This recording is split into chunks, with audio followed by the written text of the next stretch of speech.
शिवाय। हर हर महादेव। जय शंभुनाथ। गुरु शिष्य संबंध आदिकाल से गुरु शिष्य परंपरा में गुरु का स्थान सर्वोच्च होता है, परंतु शिष्य अबोध अज्ञान, परंतु शिष्य का भाव उच्चतम होता है जो गुरु से एकाकार कर देता है। शिष्य के गुरु के प्रति स्नेह, समर्पण, गुरु का दीक्षा एवं मार्गदर्शन शिष्य के नवीन ज्ञान और तप को प्रेरित करता है। सत्यमार्गी गुरु शिष्य को बार बार दीक्षा प्रदान करता है ताकि शिष्य के जन्म जन्मांतर का दोष खत्म हो और शिष्य का जीवन सुख एवं आनंदमय हो। जब गुरु का स्नेह शिष्य के प्रति उच्चतम हो जाए और कहीं शिष्य के परिस्थिति अनुकूल न हो, शिष्य अत्यंत दुख और तकलीफ में हो और जीवन में अकाल मृत्यु जैसे योग आन पड़े, तब गुरु कठिन निर्णय लेता है अपने शिष्यों का जीवन की रक्षा के लिए। एक कथा है, एक अवघड़ गुरु का एक गृहस्थ शिष्य और एक ब्रह्म राक्षस। गृहस्थ शिष्य अपने गुरु से दीक्षित होने के बाद अपने गृह ग्राम लौट आता है। गृहस्थ शिष्य के 2 पुत्र हैं और दोनों पुत्रों का विवाह संपन्न होता है। समय बीतता गया और गृहस्थ शिष्य गुरु से मिल नहीं पाता। गृहस्थ शिष्य का जीवन भी सुखमय और आनंद से चल रहा था। तभी ब्रह्म राक्षस की दृष्टि इस गृहस्थ शिष्य और उनके पुत्रों पर पड़ा। ब्रह्म राक्षस दोनों पुत्रों को खत्म करने की सोचता है और 2 पुत्रों में से एक पुत्र को खत्म कर देता है और दूसरे पुत्र को तकलीफ देना प्रारंभ कर देता है।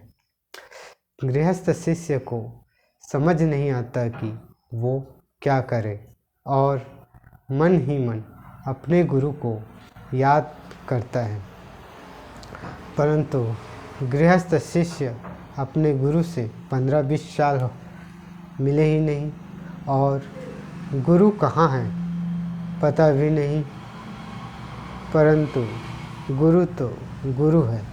घूमते घामते शिष्य के दरवाजे पर खड़ा होकर आवाज़ दे रहे हैं, शिष्य तुम कहाँ हो। गुरु शिष्य के मिलन और शिष्य गुरु को देखकर प्रणाम करता है। शिष्य गुरु को अपनी आप बीती बताता है। गुरु अपने शिष्य को आश्वासन देता है कि मैं तुम्हारे समस्याओं का निदान करूँगा। गुरु जब उसके समस्याओं को देखता है तब उसका सामना एक ब्रह्म राक्षस से होता है और ब्रह्म राक्षस एवं गुरु के बीच तंत्र युद्ध 15 से 20 दिन तक चलता रहता है। गुरु और ब्रह्म राक्षस के बीच कोई समझौता नहीं और न ही कोई हार मानने को तैयार। इस बीच गुरु उस गृहस्थ शिष्य के पुत्रों का जीवन रेखा देखता है। जीवन रेखा में उस गृहस्थ शिष्य के पुत्र का अकाल मृत्यु उस ब्रह्म राक्षस के हाथों तय होता है। ऐसे में गुरु इसके उपाय सोचता है कि वो करे तो क्या करे। तभी उन्हें दो उपाय सूझता है। प्रथम उपाय में गुरु अपनी आध्यात्मिक ऊर्जा उस ब्रह्म राक्षस को प्रदान कर दें ताकि वो भी सद्मार्गी हो जाए। दूसरी स्थिति में गृहस्थ शिष्य के हाथों उसी गुरु का अपमान सहना, बाद में कारागार की यातना सहना होता है। दोनों ही स्थिति में नुकसान गुरु का ही था। पहली स्थिति में अपनी ऊर्जा को उस ब्रह्म राक्षस को देने के बाद क्या गारंटी है कि वह ब्रह्म राक्षस सद्मार्गी हो जाए। दूसरी स्थिति में गुरु का अपमान और यातना, परंतु गुरु तो गुरु है, वह अपने ही शिष्य के हाथ अपमान सहने को ही सही समझता है। तब गुरु कुछ ऐसी क्रिया करता है जिससे शिष्य के हाथों गुरु का अपमान होता है। परिणाम स्वरूप राक्षस को गुरु समाप्त कर देता है। तत्पश्चात शिष्य के पुत्रों की रक्षा होती है, परंतु गुरु शिष्य के हाथों अपमान, फिर राजा के कारागार में यातना सहता है। इस कथा का पूर्ण सार उस शिष्य के पुत्र की रक्षा के लिए गुरु का बलिदान, क्योंकि किसी जीवन को जीवंत करने के लिए गुरु का किसी भी हद में चले जाना, गुरु तो मान और अपमान के भाव से ऊपर होता है। अब आपसे प्रश्न है, क्या किसान की गलती है कि अपने गुरु का अपमान एवं कारागार तक ले गया? दूसरा, क्या गुरु का गलती है कि शिष्य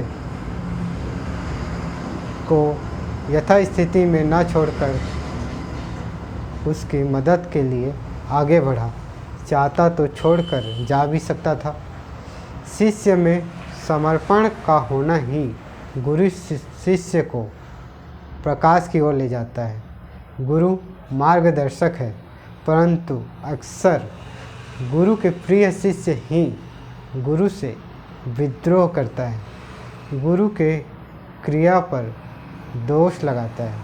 तब एक शिष्य नहीं रहता, क्योंकि सत्यमार्गी गुरु गुणवान होता है और किसी क्रिया के पीछे किसी महाशक्ति एवं उनके गुरु का आदेश होता है। स्वयं सत्यमार्गी गुरु भी भटकता है तो उनके गुरु स्वतः ही उसे दंडित कर देते हैं। परंतु जब गुरु शिष्य का मिलन होता है, तब शिष्य के आँख से निकलने वाले निश्चल आंसू गुरु शिष्य का एकात्म प्रेम को दर्शाता है।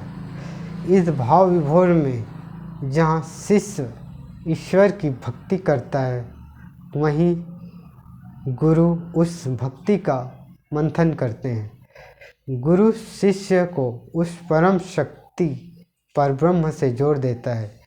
यही गुरु का आशीर्वाद होता है।